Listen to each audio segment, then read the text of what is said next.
بسم الله الرحمن الرحيم والصلاة والسلام على رسوله الكريم. Inshallah, we'll go through today the Umayyad Empire, or the Umayyad state. The Umayyad state started with Muawiyah radiallahu anhu. The hadith, which is the Prophet sallallahu alaihi wasallam said, there will be a nubuwwah with rahmah, prophethood accompanied with mercy, followed by Khalifa with rahmah, followed by mulk with rahmah. The Khalifa was the Khulafa al-Rashideen, mulk, monarchy with peace, with mercy as well. Another hadith, slightly different than this, and they're both authentic, that Prophet sallallahu alaihi wasallam said, Allah will establish the prophethood as long as He wishes to. Then He will lift it up from this earth. It will disappear. It will be followed by a Khilafah on the same methodology as the prophethood. And then He will lift it up. And then there will be kingdoms or monarchies with some oppression, followed by monarchies with more severe oppressions. And then the Khilafah will come again on the same way as it was before. So now this is the first type of Khilafah, which is the Khilafah with mercy, started with Muawiyah radiallahu anhu.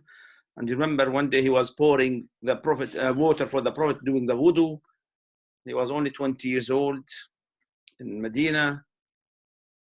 The Prophet sallallahu alaihi wasallam said to him, "O Muawiyah, if you ever rule people, remember to be just to them." And he had a few shortcomings, but he was a very just leader. There were no complaint about him, about his justice. There was no oppression. Didn't kill innocent people, nor imprison people. He ruled Syria for 40 years. 20 years as a governor was appointed by Umar radiallahu anhu when they were conquering Syria. Yeah. And then his position was confirmed by Uthman, but not by Ali. And we know the story, we've gone through this. Then Al-Hassan came and gave him bay'ah in the year 41 Hijri, and that is the start of the Umayyad dynasty. We call it Umayyad because his great-grandfather was called Umayyah. So his name was Muawiyah ibn Sakhr ibn Harb ibn Umayyah ibn Abd Shams ibn Abd Manaf. Abd Manaf is the common grandfather with the Prophet ﷺ. So he ruled we did one full session on Muawiyah radiallahu anhu, but one or two things he say about him as well, that when he was a governor of Syria, he had the authority to expand north of Syria only, because east of Syria, that's Iraq, it had its own governor appointed by Umar, then Uthman, and then Ali. And then west of Syria, that's Egypt and Africa, again it has Amr ibn al-As. So his authority was only restricted to Syria. So he expanded into the Roman Empire land, which is Turkey now. The Roman Empire had occupied all of Turkey and Syria and the western part of Iraq, as well as most of Eastern Europe and Central Europe. That's the Roman Empire, the Eastern Roman Empire. So he encroached into that land and he took a lot of it. And the successive Umayyad Khalifa again took all of Turkey from them except Istanbul and the European part that was left to the Ottoman to do it about 200 years after. So he expanded as much as he could but when he became Khalifa and he had authority now over Egypt and Kufa and Iraq, then he sent armies, him and the Khalifa who succeeded him, non-stop, sent armies for the next 60, 70, 80 years, from the year 40 Hijri till the year 126. They sent armies. We'll come about more details about this.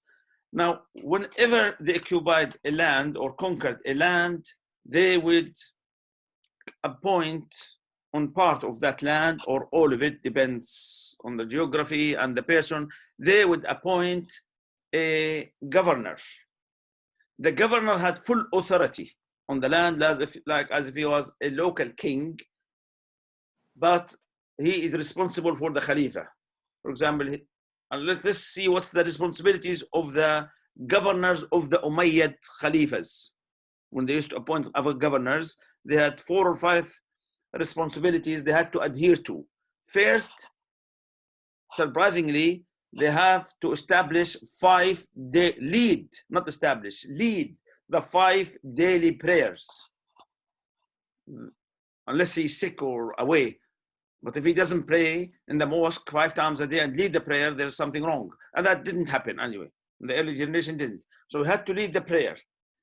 He had to lead the army if there is a war in his area, or he can delegate someone, that local governor, to go and conquer land next to him.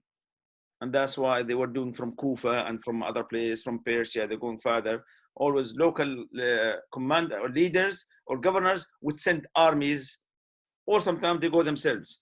So the prayer, the military aspect of it, collecting tax. There were taxes on the new Muslims, on the non-Muslims, as well as on the produce of the land, etc. So they will keep what is necessary to run the state, and then they send the rest to the capital. And the last thing, which is important thing, that started by Umar radiallahu anh, but it was developed all the time, and that is the post. Umar radiallahu anh realized that the post is so important, so he was himself in charge of it. That means made sure that the correspondence between him and the commanders and the governors is fast and efficient, and they kept working on it to make it more and more fast. It became honestly like a first-class thing. Why? They had just 1 or 2 quick ways about that. Later on during the Umayyads, they used to have post stations every 50 miles. In those post stations, there will be a man and a horse, fresh man and fresh horse, waiting for the post to arrive.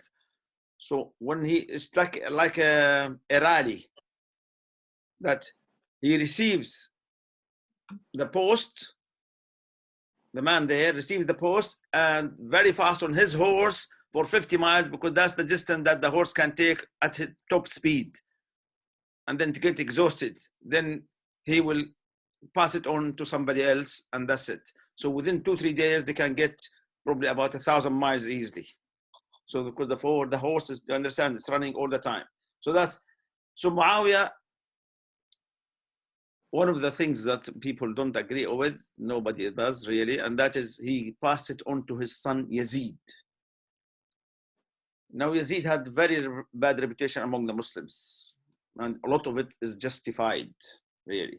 Why? Because it was in his time, although it wasn't the person who killed Al-Hussein directly, but his father's order to him, he said to him long time before, he said, I cannot see, that's before Al-Hassan died. Al-Hassan died 10 years before Al-Hussein in the year 50 Hijri. But before Hassan died, Hassan and Hussein were in good terms with Muawiyah, but Muawiyah was a good reader of characters. He said, Al-Hassan will not cause us problems. The one who might cause problem for us, Al-Hussein. If he complain or rise while I'm alive, I'll deal with him. If he rise against you, you're going to be the next Khalifa, make sure you treat him well, because he is a relative of the Prophet ﷺ, which he didn't do. The second thing he did, Yazid, which was very bad, that the people of Medina did not give him bay'ah. He sent an army who killed thousands of them, right? Called Ma'arakat al-Harra. And a lot of them were old Sahabas or the children of Sahabas. But having said that, what the scholars say about him? Ibn Taymiyyah said, people regarding Yazid, they've got three opinions. Some call him was a great man, some call him kafir, and some say the truth about him, which we as Muslim Ahl Sunnah wal Jama'ah, we believe in that. He had some good deeds and he has bad deeds, but we don't make rahmah on him because of the crimes he committed against the people of Medina and against Hussein. Imam Ahmad ibn Hanbal said, no one who believes in Allah and in the last day would have love in his heart for Yazid. Then his son said, why don't you curse him? He said, I'm not a curser. I don't curse anybody. All right? So Yazid ruled for 4 years only, from 61 to 65, and Hijri, from 61 to 65, and not much happened other than those two events, the killing of Hussein and the attack of Al-Haram. But towards the end of his life, Yazid, Abdullah ibn Zubayr, you know Abdullah ibn Zubayr, Zubayr ibn al-Awwam, Zubayr ibn al-Awwam, the cousin of the Prophet sallallahu alaihi wasallam, the son of Safiya, the auntie of the Prophet, one of the Ashara Mubashara. Whenever we mention Zubayr, we mention Talha. Was very powerful man. His son was just as powerful, Abdullah ibn Zubayr. His mother was Asma. If you remember Asma, Dhatun Nitaqain, the woman with the two belts, the one who was taking the food to the Prophet and Abu Bakr when they were on their hijrah, right? So his grandfather was Abu Bakr from his mother's side. His grandmother from his father's side was the Prophet's auntie, very honorable man, very outstanding. Aisha used to love him so much, she used to call herself Abdullah. His name was Abdullah, Abdullah. This Zubayr did not like Yazid and did not give him bay'ah and declared himself a Khalifa. Yazid sent him an army to sort him out. He defeated the army. He left Medina, he was in Medina and lived in Mecca. He defeated the first army that Yazid sent. Then Yazid suddenly died. A few years after, and he was a young man, in his 30s, he died. Then his son took over, Muawiyah ibn Yazid, 20 years old, young man, died after 40 days. He was a sick guy. Nothing new wrong about him. Anyway, we don't know anything about him other than he was a religious man, but he died 40 years. Then there was a void in the Khilafah. During that void, I mean, Abdullah ibn Zubayr did not declare himself Khalifa. Abdullah ibn Zubayr, during Yazid time, he did not give him bay'ah. Like Al-Hussein, he didn't give him bay'ah. But when there was no Khalifa, when Muawiyah ibn Yazid died, then he declared himself al-Khalifa in 64 Hijri. But he ruled Mecca from 62 Hijri till 73, till he was killed. So he declared himself Khalifa. The people, the Umayyad, the family of Umayyad met together. There is no sons for Muawiyah or his son or grandsons. They appointed Marwan Ibn Hakkam. Marwan Ibn Hakkam, if you remember him, he was the second man in the house of Uthman radiallahu anhu. He wasn't a Sahabi because he was young during the Prophet time, very young. So, but I mean, he was a good man. There is no record about him being a bad man. That's the truth is. And he was a scholar. He was narrator of the hadith. Some hadiths, not many, are mentioned from him in Bukhari, for example. Right? Marwan ibn al-Hakkam. Right? He was a cousin of Uthman and the cousin of Muawiyah. The Umayyad agreed due to his personality, his experience. They agreed, didn't have anybody alternative. They made him a leader. He didn't last a year and he died. Then his son Malik ibn Marwan ibn al-Hakkam became the Khalifa in Damascus. By that time, Abdullah ibn Zubayr has taken over Egypt, all of Arabia and Iraq, and put his own governors. So what is left for the Umayyads is Syria really only. Abdul Malik ibn Marwan and his sons and the grandsons are the ones who ruled Umayyad till the end of the Umayyad dynasties. Abdul Malik ibn Marwan was a strong man, very determined, very knowledgeable, because he and his brothers were raised in Medina, where their father was a governor before. So they were raised in Medina, him and his brothers, his sons, and they had a lot of contact with a lot of scholars, either Sahaba or the children of Sahaba and the school Sahaba. So he was very knowledgeable man, this man, and determined man, strong man as well. He took on this Abdullah ibn Zubayr. And slowly, really slowly, he started taking back states from him, one state after the other. He took Egypt, he sent an army who defeated his governor there. He sent an army to Iraq, took it from Urwa ibn Zubayr. Urwa ibn Zubayr is the brother of Abdullah ibn Zubayr, who was a governor there. And Urwa ran away to Mecca. But now Mecca, how do you deal with Mecca? Somehow he met a commander, army commander, called, what's his name? Al-Hajjaj ibn Yusuf. Al-Hajjaj ibn Yusuf. A very outstanding man. Before we talk about his negative aspects, which are a lot, he was a hafiz of the Quran. He used to love Islam, praying 5 times a day. He was a great man when it comes to very religious, but as vicious as Hitler, if not worse, right? Okay. So he sent him, he met him in Syria. He's originally from Ta'if. Ta'if, just to east of Mecca.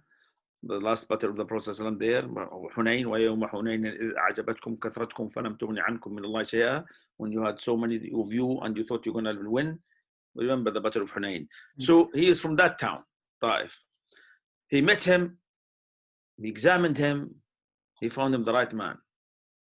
He sent him to Iraq and said, you take care of Iraq, it's given us a lot of trouble. He went to Kufa and he made a very famous speech there. He said, people of Iraq, people of Nifaq, Nifaq means hypocrisy. I know that you are heads, or your heads are ripe to be picked up. And I am here to pick you up, pick your heads up, or to pluck you off. And Amir al-Mu'mineen, Abdul Malik, he did not find anyone worse than me to send to you. So you be careful. I know you are troublemakers. You obey my orders to the letter. I swear by Allah, if I order one of you to leave from one door from the mosque and he leaves from next door, I'll chop his head off. Try to test me. Well, people were not allowed, used to such thing, such start. I mean, usually people start nicely, but anyway, just challenge the people of Kufa straight away. He said, I know how much trouble you cause. I am the man to sort you out. He took his army and went to Mecca, besieged Abdullah ibn Zubayr. Big army took, I don't know how many thousands.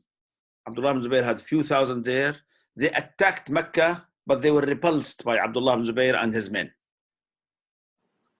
Because Abdullah ibn Zubayr alone is like worth 1,000 men. It was very, very exceptional. So they stood outside Mecca, camped outside Mecca, and they start throwing catapults, rocks at Mecca. And that led to fire and burning of the Kaaba itself. They kept this for a few months, almost a year, and they banned, they had a siege, they banned the food of going to Mecca. They couldn't ban the water because the water from Zamzam. So people were living on Zamzam. And people slowly start deserting, either getting killed by those rocks or deserting Abdullah ibn Zubayr. And in the year 73, they entered Mecca when only left alone on 1 or 2 men with them. They entered and killed him. Now, there was no opposition to Abdul Malik ibn Marwan. He spent the next 10 years, he lasted 20 years. He came 65 till 86. 86, 21 years. The next 10 years, all those Umayyads from Muawiyah till the end of them, they just loved jihad. They were sending armies non-stop. East, west, north, south, always sending armies to conquer land. As I said before, they gave those responsibilities to the big centers of the Islamic Khalifa. Like from Egypt, they would send armies to the west towards North Africa. From Kufa, they'll send armies to Asia.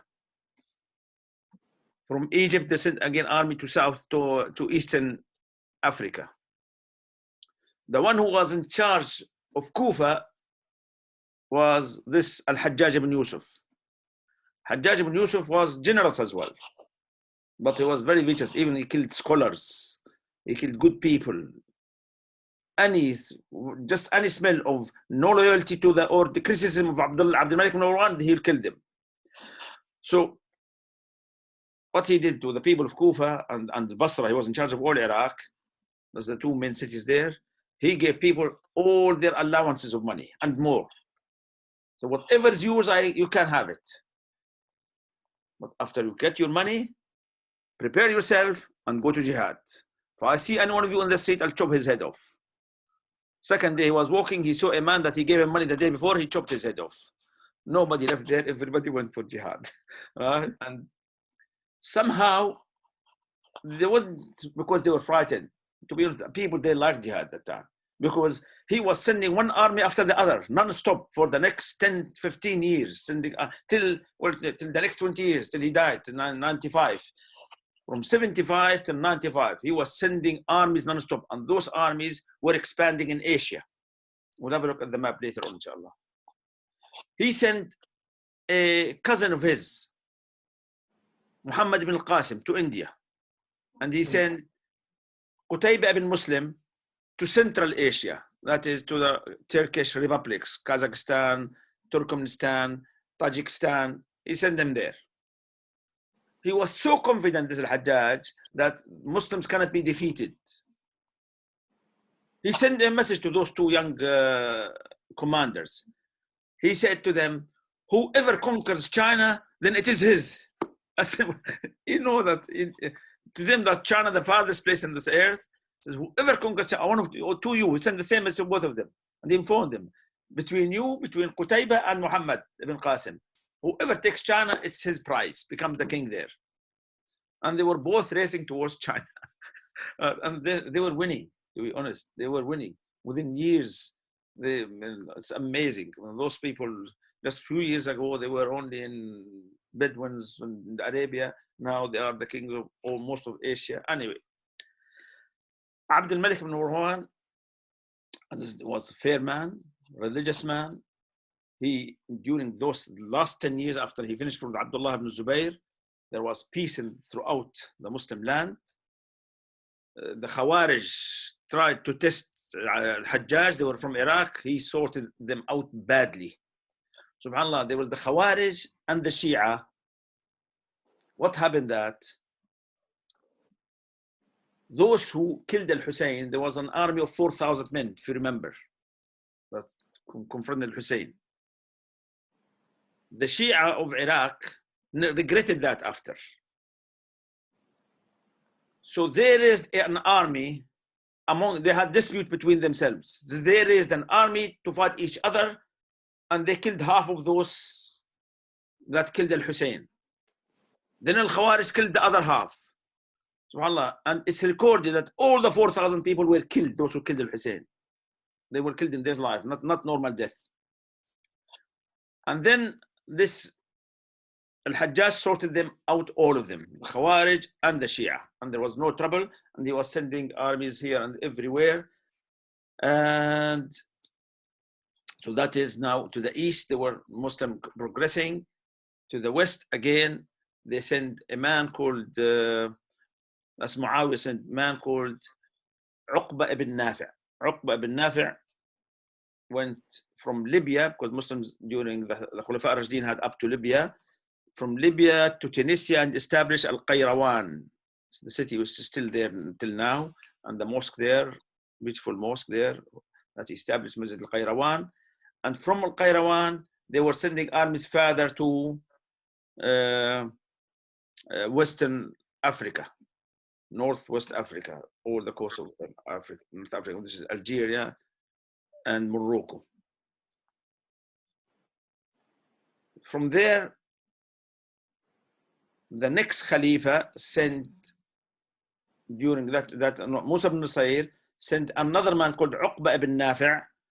Uqba ibn Nafi' took over all the North Africa and converted the Berber. Not only that, they became such good Muslims that he sent one of their men in the year 86, 87 Hijri, called Tariq ibn Ziyad, to conquer Spain. Right? We'll come to more details about this after. So Abdul Malik ibn Marwan, before he died, he made a will that I want my sons, he had 7 sons, he named 4 sons to be the Khalifas after him. The first one is Al-Walid, the second one is Sulaiman, the third one is Yazid, and the fourth one is Hisham. Al-Walid took over. He was, again, they were all raised well. These people were raised as in Medina, they were good people there. So Al-Walid ruled for 4 or 5 years only, from Abdul Malik ibn Marwan till 86. Till 86. Al-Walid ruled for 10 years, from 86 till 96. Right? During Abdul Malik ibn Marwan, he built the mosque of the Dome of the Rock. His son, no, his brother Al-Walid ibn Abdul Malik, no, his son Al-Walid ibn Abdul Malik, his son Al-Walid ibn Abdul Malik, he built Al-Masjid Al-Amawi. And there, the Umayyad architecture started to have its own style and shape. And then further, the same people, Umayyad, moved to Andalus. It was the Umayyad who ruled Andalus. We'll come to this later, inshallah, how that would happen. So the Umayyad, they start having their own now touch of architecture, although they had nothing before, but they were learning from the Romans, mixing it with Islamic, etc. But then all those Khalifas, by the way, they were not only doing jihad non-stop, no. They were after the welfare of the people there. There was justice with some corruption. Right? The justice was, they did not oppress anybody. The corruption, they were helping themselves, the princes, helping themselves to the state properties, the land. They were giving each other a lot of money, allowances, a lot of it. But other than this, there was no oppression of the people, really. Right? They were religious people, but somehow that was their weaknesses. So Al-Walid ibn Abdul Malik carried on with the same policy like his brother and his father before. Then his brother Sulaiman took over. Sulaiman lasted for 3-4 years.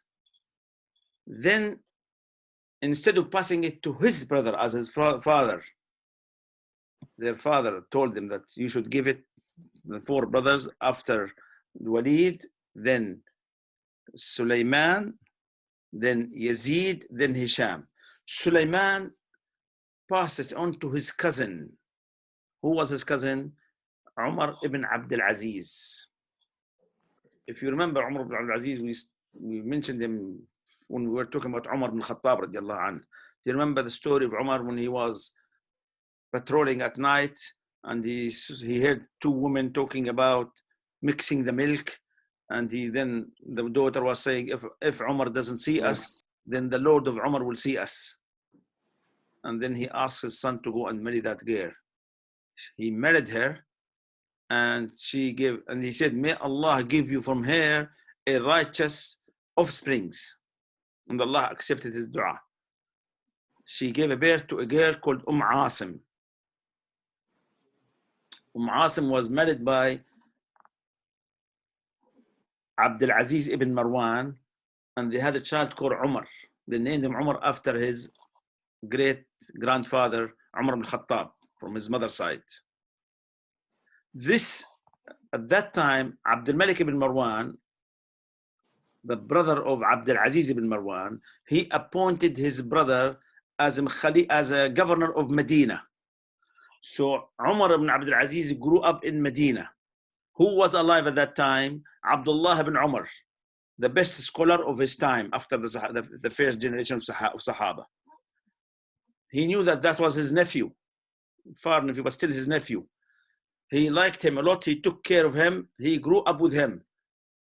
Then later on, Abdul Malik ibn Marwan sent his brother to Egypt as a governor and left Umar ibn Abdul Aziz with his uncle Abdullah ibn Umar.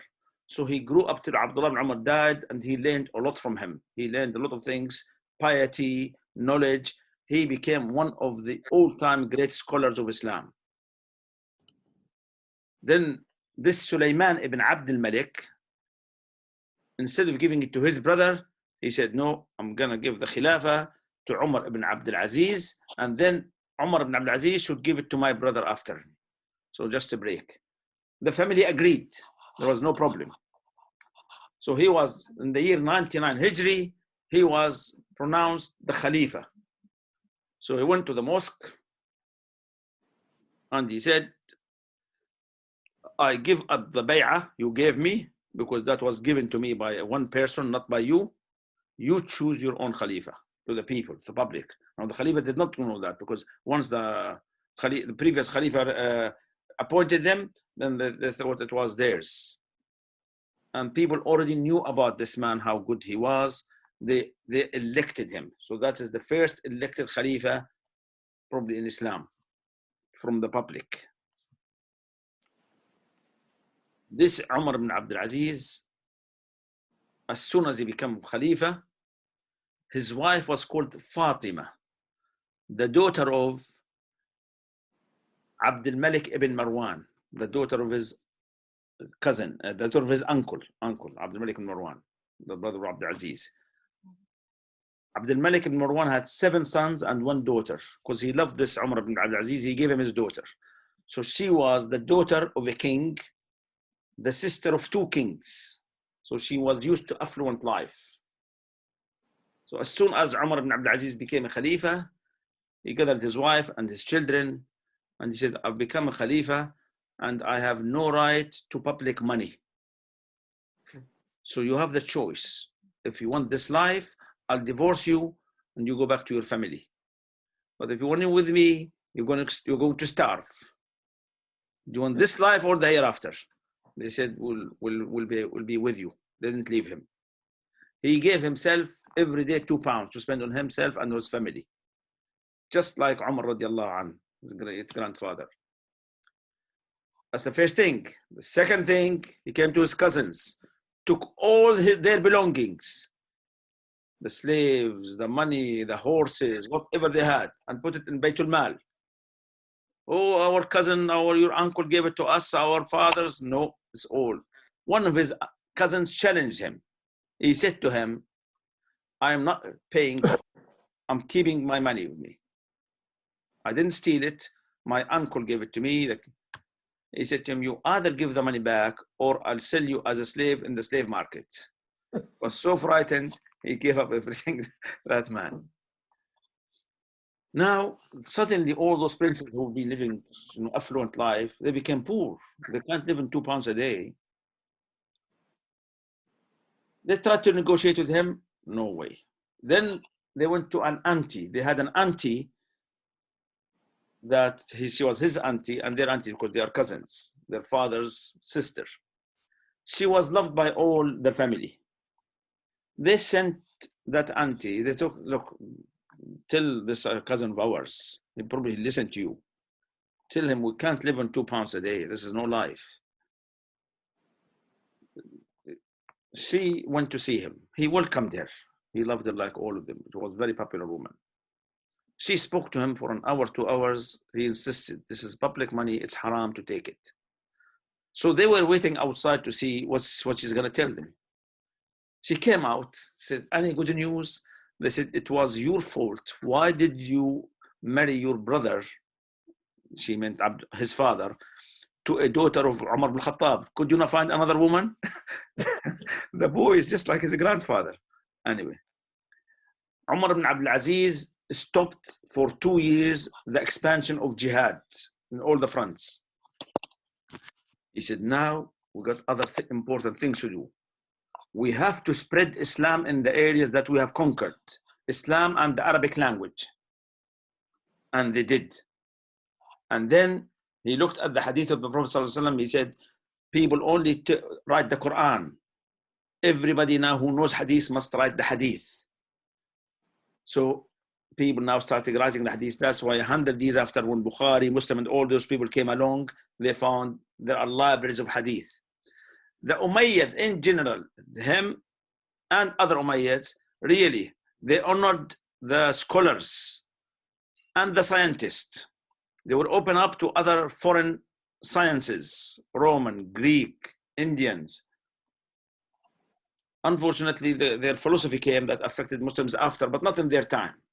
So there was a lot of respect and a lot of support to other scholars, and they used to pay them handsomely. They wouldn't pay the princes, but they would pay handsomely to scholars.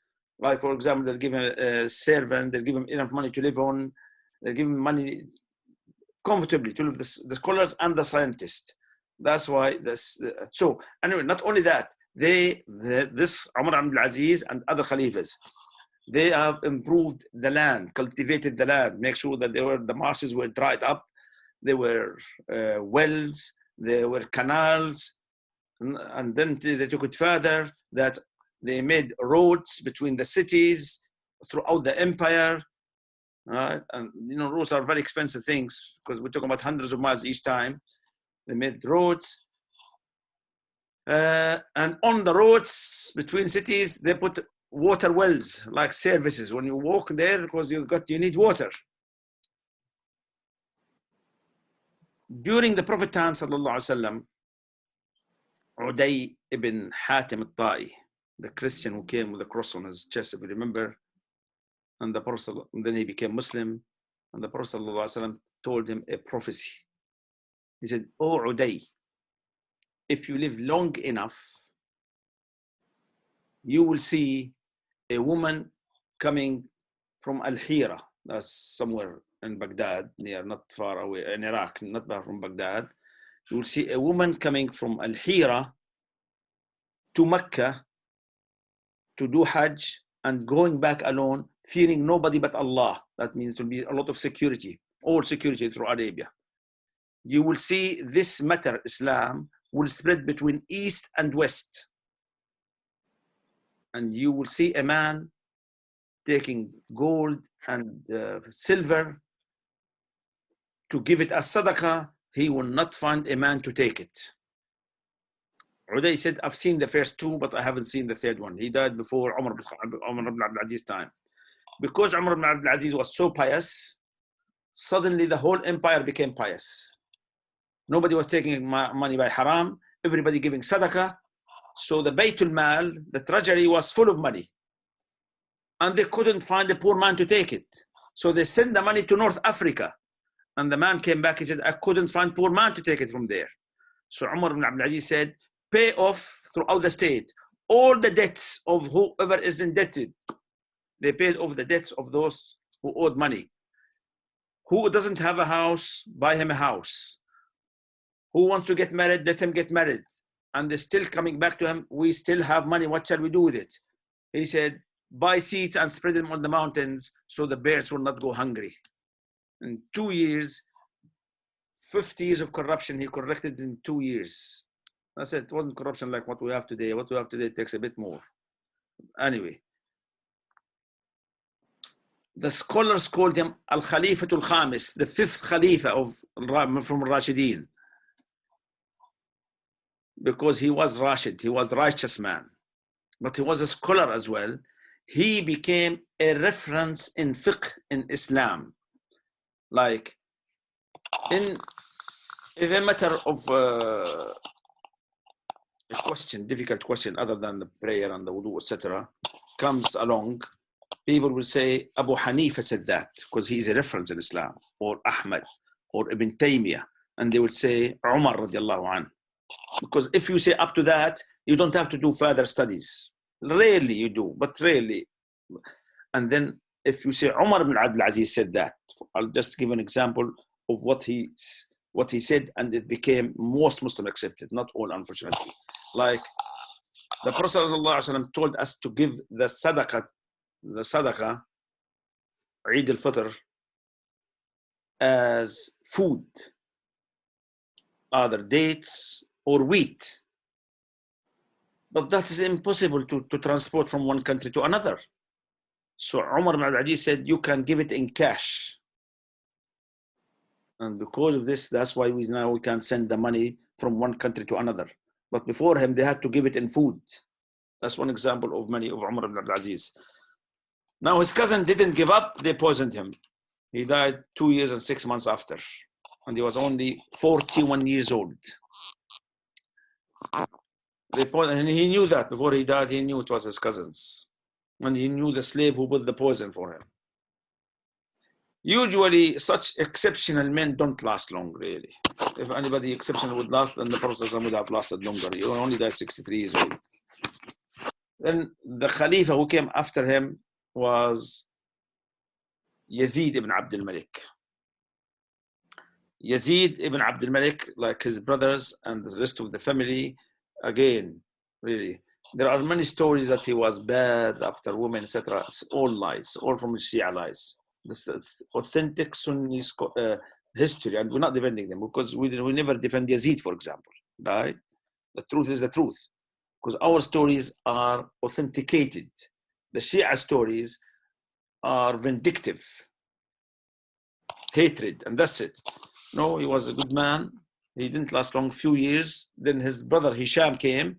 Hisham ibn Abdul Malik ruled for another 10 or 15 years. From the year Hisham ibn Abdul Malik 100,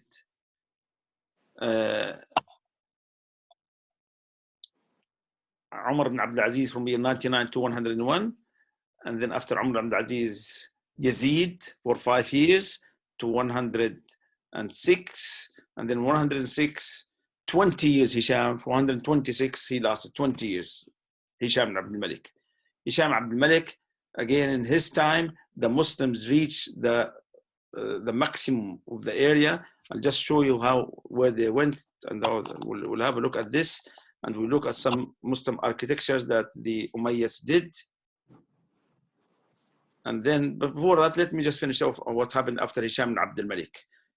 After Hisham ibn Abdul Malik, now came the grandchildren of Abdul Malik, and actually none of them were good.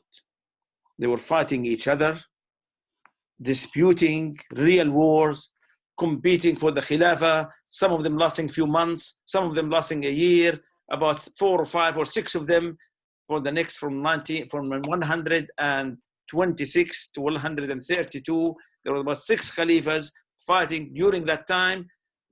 A man called Abdul ibn Abbas, as-Saffah, the murderer, he was plotting against them to make a Khalifa for the Abbasids, the descendants of Abdullah ibn Abbas, because he was the great-grandson of Abdullah ibn Abbas. He plotted quietly, and then in the year 132, they attacked the Umayyads. They defeated the last Umayyad Khalifa, who was Marwan Ibn Muhammad. They defeated him badly, and they killed almost every Khalif, every Umayyad they can put their hands off. They killed more than 50,000 of them. And one of them, the Umayyad, managed to run away, escape, and he went to Andalus, to Spain, and established the Umayyad Khilafah there that lasted 800 years. We'll talk about this in 2 weeks' time, inshallah. Now, looking at few things. Okay, let's share the screen. And this is the Dome of the Rock Mosque.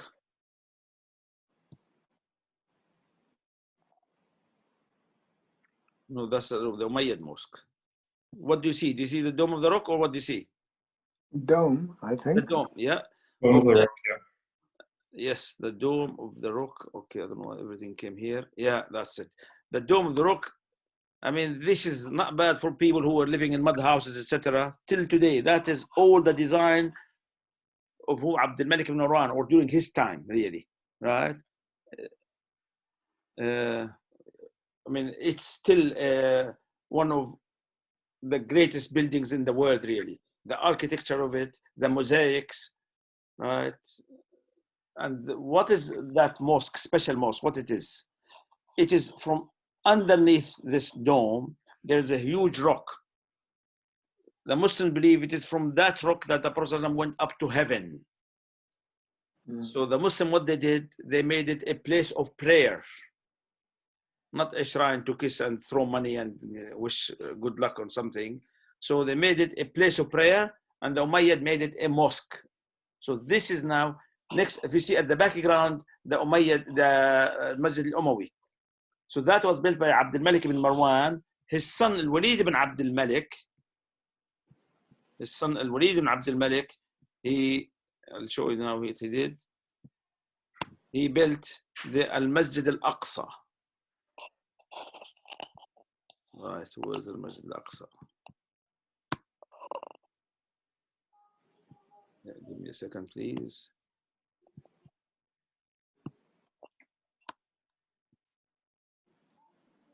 Yeah. These, right.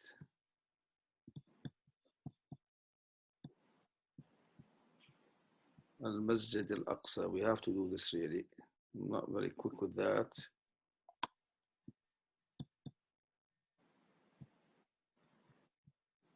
Share screen. Yeah, that's it. Yeah, I've got them all now. Al-Masjid al-Aqsa. Can you see the Masjid al-Aqsa? Yeah. This is Al-Aqsa Mosque, not the other small building. The other small building is about 100, 200 yards away from it. It's in the same yard. But this is the Masjid al-Aqsa. This was built by Al-Walid ibn Abdul Malik. Right? And amongst the other, they built few palaces as well. And they built as well Al-Masjid, the Umayyad Mosque. Right? The Umayyad Mosque is the last thing I want to show. But I want to show two things really. Right? So let's look here. The Umayyad Mosque in Damascus, and still as it is since they built it. Do you see the Umayyad Mosque? Yes. Yeah. It's a huge building, really. Again, I mean, it is a mixture. It was a small church during their time, but they expanded it, and they made a huge mosque of this mosque. Now, let's look at the map where how they expanded those Umayyads.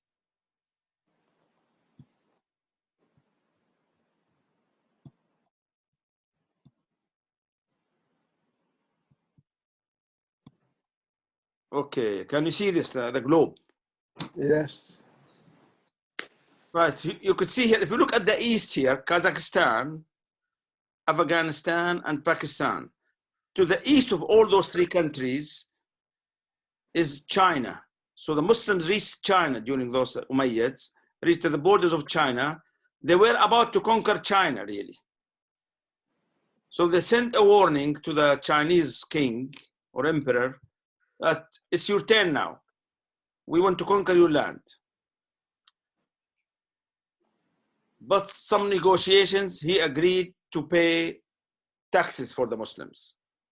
Because Muslims usually give warning. You either give us taxes, become Muslim, or we'll conquer you. He agreed that or there was a huge empire, etc., probably a few thousand Arabs there. So, but he heard about how fast they move. That coward, he saved his country he didn't save it, he saved it from heaven. He sent his people to hell. They became communists after that.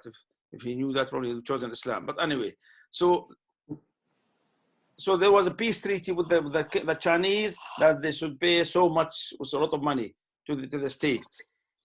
if you look at down here at Pakistan and India, there's Muhammad ibn Qasim. He reached this area here, and then the local kings from Afghanistan or governors and the Muslims from India, and there wasn't Pakistan at the time, they expanded east and they took over India in the future. Coming left here, as I said, we went all of North Africa, and then they crossed over to Spain. And what one of the commanders thought, why don't I take all of Southern Europe and then come back to Istanbul here? Somehow they knew the geography of the area. But I think one of the Khalifas, he stopped them. He said, it's too risky for the Muslims, too far to go that far. But they went as far as, not far from the Swiss borders. They took all of southern, I went to Lyon one day, which is the far east of France. The Muslim told me the Muslims have reached here, right? In Spain, they said the Muslim lasted there from the year 98 Hijri till 888, almost 800 years is there. Inshallah, next week we'll talk about the Abbasid Khalifa who came after, and the week after we'll talk about this, what happened in Spain and how things went there and the Muslims' achievements, etc. Right? Right. I think I've said everything almost I want to say. Probably missed a few things. That's it. The Umayyad Khalifa in 1 hour almost. Just one or two observations. Yes. The postal system by the horses was copied in the American West, the Pony Express. Yes. Also adapted the same system. Yes. And how many 8,000 years afterwards? Yeah. Where the ponies went from A to B, fast horses, then changed horses and walked and that sort of thing. Yeah. Secondly, I read somewhere when the Abbasis took over, yes, they more or less desecrated the graves of the Umayyad Caliphs, except Umar bin Aziz. Yes. That's the only grave they did not touch. Yeah. The others, I read somewhere, they desecrated them, except his. The Iranians in Syria now, they desecrated the grave of Khalid ibn al-Walid, really. They dug it out and you will know what they did with his body. Did they? Yeah, they took over Homs about 6-7 years ago, and when he was buried there, and then people know that they dug it out and they ruined the whole place. Who did this? The Shia, the Iranian in Syria. Recently? Recently, yeah, yes, 2 years ago, 5-6 years ago. Oh, may Allah's curse be upon them. Right, another contribution from the guys there? Uncle, I know there's a masjid in Aleppo, where they call that the Umayyad Mosque as well. Is that older than the one in Damascus, or? Yes, no, after. True. The Umayyads built a few mosques and they called the Umayyad. Yes, there is the Umayyad Mosque in Aleppo. Well done. True. And very similar in architecture to the Damascus one. Yeah. That is true. Yeah. I was very fortunate, actually. I had the chance to visit Syria in 2010. So I went to Damascus and Homs as well. I went to where the masjid of Khalid bin Walid was as well. I believe Abdullah bin Umar was buried in that same masjid, am I correct? You said next to Khalid bin Walid? Abdullah ibn Umar. No, as far as I know, Abdullah ibn Umar died in Medina, but I'll check out. As far as I know, someone told me, one of the locals told me Abdullah bin Umar. Well, there are quite few Sahabas in that mosque or in that area, because hundreds of Sahabas went there to conquer it, and many died in that area as well. Yes, there were many Sahabas in Syria. I mean, the Sahaba who went to Syria, they stayed in Syria. The ones who went to Iraq, they stayed in Iraq. Very few Sahaba came back. Hardly any, really. The ones who went to North Africa, even there is a story, there is a known Sahaba, I don't know what's his name. He went to Kabul in Afghanistan. That's as far as the Sahaba went. So when the Sahaba went out, really, they stayed there, and that's how they spread Islam and they spread knowledge and Quran as well. But I'll check who's buried there. Which year did you went to? Did you go to Syria? 2010. 2010. Oh, that's just before the revolution. Just before the year before, yeah. The year So before, yes, yeah. yeah. I also went to Amman as well. Went to Jordan as well. So yeah, it was good. But good now, trip. if you look at Aleppo and if you look at Homs and all, they are all ruins now. Absolute ruins. I don't know whether you've seen it. Just like I've seen pictures. Europe Yeah, after the Second World War. yeah. Destroyed them. Very upsetting. More than 90% really in those places. Yeah, it's very upsetting, especially you know, yeah, the pictures I've seen. It's awful. Allah make it easy for them. Right, next week, inshallah, the Abbasids, right? They had their contribution as well, and they had their problems. And then the week after, inshallah, the Andalus, the Muslims in Spain, inshallah. Inshallah. Okay. Salaam alaikum. Alaikum salam to Allah. What about the time? Because Maghrib is... All right. It's true. Very good thing. Shall we have it at 4? Then we're going to have it for a few weeks. Is 4 okay with everybody? Yes. Yeah, Right. inshallah. Next week will be at 4, inshallah. Good. Okay, inshallah. Okay, Jazakallah khair. Assalamu alaikum. Assalamu alaikum. Alaikum salam.